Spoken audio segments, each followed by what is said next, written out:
آپ ہمیں دے دیں، ہمارے اتنے بل بن جاتے ہیں، پھر ہمیں اساتذہ کو تنخواہ، استادیوں کو تنخواہیں دینی پڑتی ہے اور ان کا آٹے کا اخراجات پورے کرنے پڑتے ہیں، لیکن انہوں نے ہمیں 1 میٹر تک نہیں دیا۔ جو مدینے کی ریاست کی بات کرتے ہیں وہ 1 میٹر ہمیں دینے کو تیار نہیں ہے۔ تو اس سے یہ سارا دجل ہے، یہ سارا فریب ہے، یہ سارا فراڈ ہے۔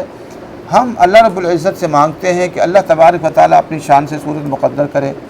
ہمارے یقیناً اس وقت مالی حالات بہت کمزور ہیں اور ہم اس بارے میں فکر مند ہیں اور اللہ سے مانگ رہے ہیں۔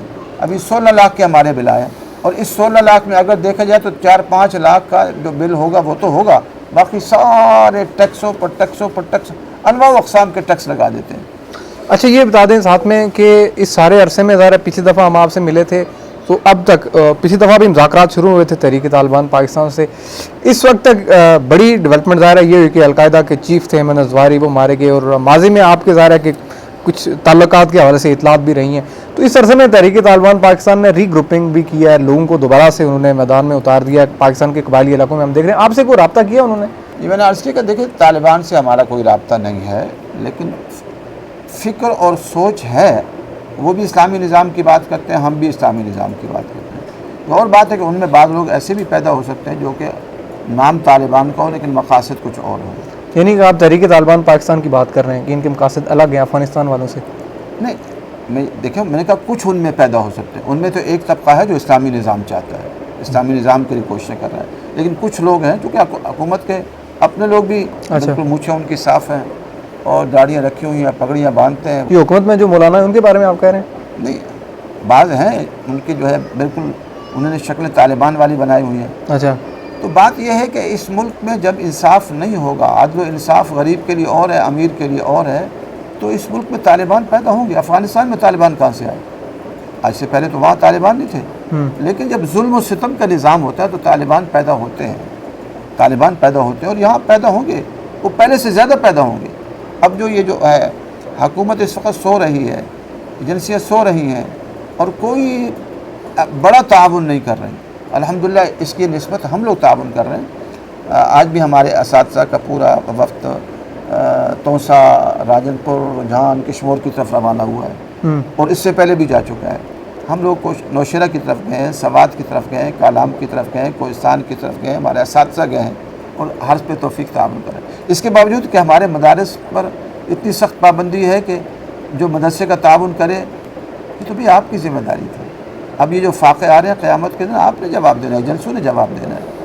تو اچھا، کچھ آپ نے مناظرے کرنے کے حوالے سے کہا تھا داعش والوں کو اور طالبان والوں کو، داعش کچھ حدود سے تجاوز کر جاتی ہے بعض جگہ، اچھا، اور وہ یہ کہتی ہے کہ جی طالبان مرتد ہیں، کافر ہیں اور ان کی حکومت مرتد ہے، وہ واجب القتل ہے۔ تو میں نے کہا یہ آپ کا موقف صحیح نہیں ہے، غلط ہے۔ ہم طالبان کو صحیح سمجھتے ہیں، ٹھیک ہے، ہم مانتے ہیں ان میں ابھی کمزوریاں ہیں، جس طرح قرآن و سنت کا صحیح نفاذ ہونا چاہیے وہ نہیں کر پائے، لیکن 80%، 85% انہوں نے کیا ہے۔ ان کی کمزوریوں پر ہم ان کو متوجہ کرتے رہتے ہیں۔ جو بھی کمزور راستہ اختیار کرے گا تو ہم اس کو منازع مباہلے کے چیلنج دیں گے کہ آپ اپنے موقف کو تبدیل کریں۔ ایسے ہی ہم نے ان کو بھی چیلنج دیا ہے کہ آپ کا ایک تو افغانستان کے اندر جو ہے اپنے داعش کا بیعت کرنا اور یہ لینا ٹھیک نہیں ہے، جبکہ وہاں طالبان کی حکومت آپ سے بہت عرصہ پہلے 15-20 سال پہلے سے چل رہی تھی۔ آپ اور علاقوں میں جائیں، کام کریں، آپ کا وہاں کام کرنا ٹھیک نہیں۔ اچھا، القاعدہ کے چیف مارے گئے افغانستان میں، اس معاملے پر کوئی آپ کو جہاں تک معلومات ہے کہ نہیں مارے گئے؟ اچھا، واللہ علم، باقی حقیقت میں رب جانتا کوئی القاعدہ یا افغان طالبان کی طرف سے آپ کے ساتھ رابطہ کیا گیا ہو اس عرصے میں ہے۔ کہ تحریک طالبان پاکستان والوں کے مذاکرات حکومت کے ساتھ چلتے ہوئے 7 کارروائیاں شروع ہو گئی ہیں، قبائلی علاقوں میں لوگ اغوا ہو رہے ہیں، بتے کی کالیں آ رہی ہیں، اس پر کیا آپ کا خیال ہے، کیوں ہو رہا ہے یہ؟ دیکھیے بات یہ ہے کہ ہمارا جو سسٹم ہے کرپٹ نظام ہے، جب کرپٹ نظام ہوگا تو یہ سارے مسائل پیدا ہوں گے۔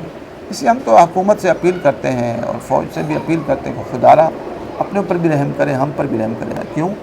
قوم ساری نالا ہو چکی ہے، یہ نہیں کہ اب تو عمران خان صاحب نالا ہو چکے ہیں۔ اچھا، اس لیے ہم چاہتے ہیں کہ اس ملک میں قرآن و سنت کو نافذ کریں۔ آپ اپنے ہم خیال جیسے افغان طالبان اور تحریک طالبان پاکستان والے ان کی بڑی پذیرائی کرتے تھے، آپ بڑی ان کی باتوں سے اتفاق کرتے تھے، آج کل وہ نہیں نظر آ رہا، آپ نے جھنڈے بھی لہرائے یہاں پہ، تو کیا کوئی ناراضگی ہو گئی ہے ان سے یا کوئی اب آپ نے اپنا الگ راستہ اختیار کر لیا؟ نہیں، کچھ چیزوں میں دیکھیں طالبان بھی کمزوری کر رہے ہیں۔ آپ ان کا جو ابھی میں نے بیان کیا ہے میں نے کہا جی آپ کا جو میڈیا ہے جب وہ شروع ہوتا ہے تو اس کے اندر وہی ساز بجتے ہیں. آپ اس کو اسماء الحسنی سے شروع کریں, آپ اس کو تلاوت سے شروع کریں, آپ اچھی چیزوں سے شروع کریں. اور اس میں ابھی بھی جو لوگ بیٹھے ہیں ٹائی باندھ کر آ رہے ہیں تو یہ غلط ہے. ابھی بھی ان کی جو بعض عورتیں آ رہی ہیں, بعض جگہ عورتیں آ رہی ہیں, ابھی بھی ان کے جنرل مبین صاحب جا کے جو ہے نا کرکٹ کا میچ دیکھ رہے ہیں. اسلام میں تو کرکٹ ہے ہی نہیں, آرام ہے. ہاں اسلام میں کرکٹ ہے ہی نہیں. دیکھیے ایک فضول کام ہے نا, اچھا جس کو کوئی مقصد نہیں ہے. اچھا اسلام وہ چیزیں کرتا ہے جس کو کوئی مقصد ہو. اب جتنے کرکٹ کھیلنے والے ہوتے ہیں نا یہ گھر میں اپنے بیوی بچوں کی خدمت نہیں کرتے. یہ سارے شہزادے ہوتے ہیں. عمران خان شہزادے ہیں بادشاہ. اچھا یہ اسلام ہمیں خدمت سکھاتا ہے. آپ صلی اللہ علیہ وسلم نے فرمایا سید القوم خادمہم. جتنے یہ کرکٹ کھیلنے والے ہوتے ہیں نا یہ گھر میں کوئی کام نہیں کرتے. یہ ورزشیں بڑی کرتے ہیں لیکن نہ اپنی بیوی کی خدمت کرتے ہیں, نہ اپنے بچوں کی, نہ خاندان کی, نہ قوم کی خدمت کرتے ہیں. یہ سارے شہزادے ہوتے ہیں. اچھا طالبان کہتے ہیں ہمیں مجبور کیا گیا, ہم کچھ ایسی چیزیں کریں افغانستان والے کہ انہیں امریکہ مان نہیں رہا, ان کے قرضے نہیں دے رہا. وہ کہہ رہے ہیں کہ ہمیں تو کھانے کے لیے نہیں ہے, پیسے نہیں ہیں. میں نے ان سے کہا آپ ایسے چلیں جیسے مدینے کی ریاست تھی. مدینے کی ریاست کو روم و فارس نے مانا تھا, اچھا کفار نے مانا تھا, اچھا ان سے جو ہے جا کے ان سے مدد طلب کی تھی, کوئی مدد طلب نہیں کی تھی. اس لیے ہم طالبان سے اس طرح کوئی مایوسی ہے کہ وہ اب کفار سے مدد مانگ رہے ہیں. وہ کہتے ہیں ہمیں جی تسلیم کرو. اب وہ کہہ رہے ہوتے ہیں ان کو تسلیم کرانے کی. حضور صلی اللہ علیہ وسلم نے کہا تھا کہ مدینے کی ریاست کو تسلیم کرو, روم و فارس کو نہیں. ان سے ہم کہتے ہیں آپ تو پوری دنیا کو فتح کرنے کی نیت کریں, آپ اپنے کو ان کو کہتے ہیں ہمیں تسلیم کریں.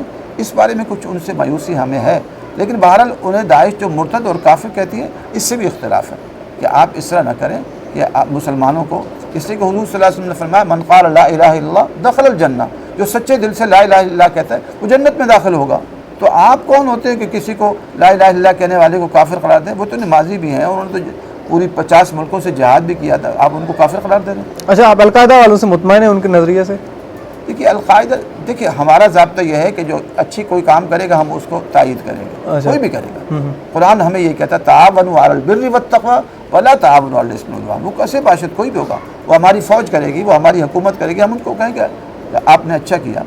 لیکن ہمارے ہاں جو سسٹم ہے وہ سارا طاغوتی نظام ہے, عدالتی نظام. اب دیکھیں ہمارے اربوں روپے کے اخراجات جیلوں پر ہو رہے ہیں. اسلام میں 1 سال سے زیادہ آپ کسی کو قید نہیں کر سکتے.